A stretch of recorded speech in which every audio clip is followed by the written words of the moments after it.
Hello, I'm Dr. Marie Hollowaychak, and I'm here to welcome you to an episode of Wellness Wisdom Bites. In today's episode, we're going to be talking about 5 tips to survive cold and flu season. Tip number 1 is to wash your hands. So the very best way to prevent the spread of the cold and flu virus is to do just that, to wash your hands. And this is something we take for granted on a daily basis, where we think, I know how to wash my hands, I do this every day, I do it before surgery, when I'm scrubbing in for surgery. But sometimes we get into the habit of just very quickly washing our hands and not actually doing it properly. The first way to wash your hands is with traditional soap and water. And one thing to remember when you're washing your hands with soap and water is that the entire surface of both of your hands has to be covered for at least 20 seconds.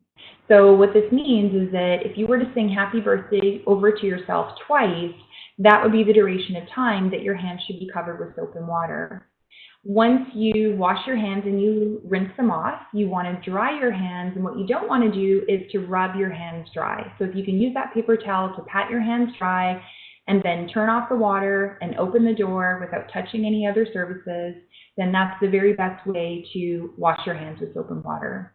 Now, what a lot of other people are doing these days too is to, rather than soap and water, use alcohol-based hand sanitizer. And alcohol-based hand sanitizer is an excellent way to keep your hands clean and is recommended anytime you want to wash your hands. However, it's not recommended if you are going to be preparing food. It's also not recommended after you use the washroom. But any other time, alcohol-based hand sanitizer works great.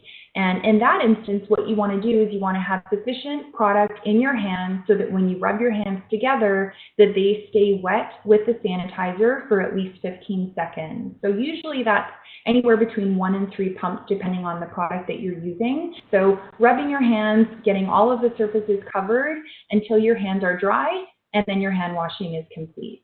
Tip number 2, supplement with vitamin D. So most of the time when we think of vitamin D, we think of healthy bones, preventing osteoporosis, and that sort of thing. What we're finding more and more with research is that vitamin D is actually really important for boosting immunity and even in some cases preventing cancer.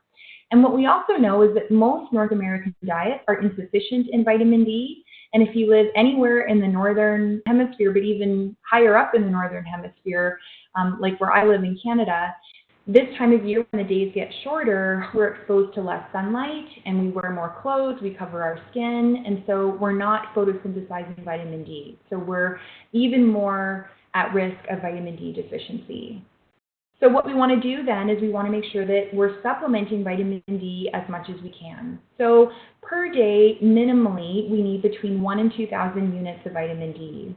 In the winter, some naturopaths recommend supplementing as much as 4,000 to 6,000 international units of vitamin D. So typically what we recommend is at least 3,000 to 4,000 units for most people, and it should be vitamin D3, and that can be in the form of a liquid formulation, which you just drop into your tea or coffee in the morning, or it can be tablets or capsules, whatever is your preference.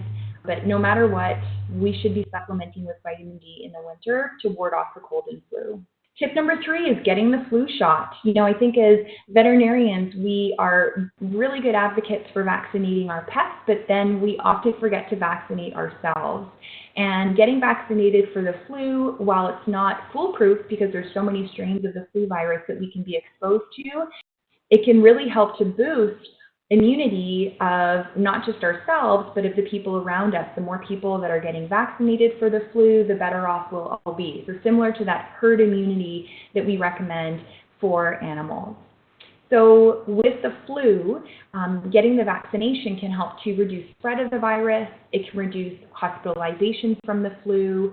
It will lower rates of cardiac events in people with heart disease, and it also protects pregnant women and their infants when they get vaccinated as well. So really a good idea. The only people that shouldn't get the flu vaccination are those who have allergies to the flu vaccine or a component of the flu vaccine, or those with a history of immune-mediated disease. Otherwise, you can get the inactivated or recombinant flu virus vaccine, and it's available at doctor's offices, pharmacies, flu clinics, lots of places in your community where you can go in to get vaccinated. Just remember that it does take 2 weeks to boost the antibodies after the vaccine such that you have full immunity. So recognize that it takes time to actually gain that immunity once you get the vaccination. Tip number 4 is to consider taking zinc tablets or lozenges. So zinc actually has tremendous immune boosting effects, both antiviral and antibacterial properties. Studies have shown us that it actually reduces cold symptoms and shortens the duration of illness from the cold. And similar to vitamin D, most North American diets are deficient in zinc. So we typically would get zinc from whole grains, fish, seeds, and soybeans. And the daily recommended intake is about 10 milligrams per day for adults. But most of us aren't eating enough of those things to get that 10 milligrams per day. And what we also know is that if you're getting sick, your body probably needs even more than that. So what should you do if you feel like you're getting sick? Well, then you want to supplement with either zinc gluconate or zinc acetate. And this can be in the form of lozenges, tablets, or capsules, taking anywhere between 25 to 50 milligrams per day, but just making sure that if you are taking a zinc supplement, that you're taking it on a full stomach, because zinc can upset the stomach as well. And finally, tip number 5, taking vitamin C. So we know that vitamin C is an antioxidant. It has antiviral properties and that it actually prevents virus replication. Studies show that supplementation can actually reduce the duration of the common cold by 37%. And for most adults, the daily recommended intake is 75 to 100 milligrams. But during cold and flu season, if you can even boost that further by taking 250 to 500 milligrams twice daily, that can help to prevent the cold and flu as well. But don't expect to rely on drinking orange juice or eating oranges in order to meet that amount of vitamin C, because you would probably have to eat 16 oranges per day to do that. So really what we're recommending is, if you do feel like you're getting sick, not to sit in your kitchen all day and eat a whole bunch of oranges, but instead to take a vitamin C supplement.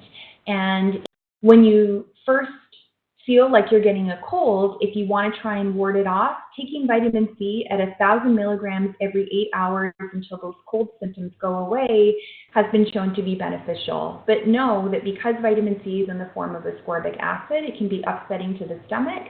So taking a buffered formulation can help you to reduce that stomach upset. And that's it for this episode of Wellness Wisdom Bites. We hope to see you again soon.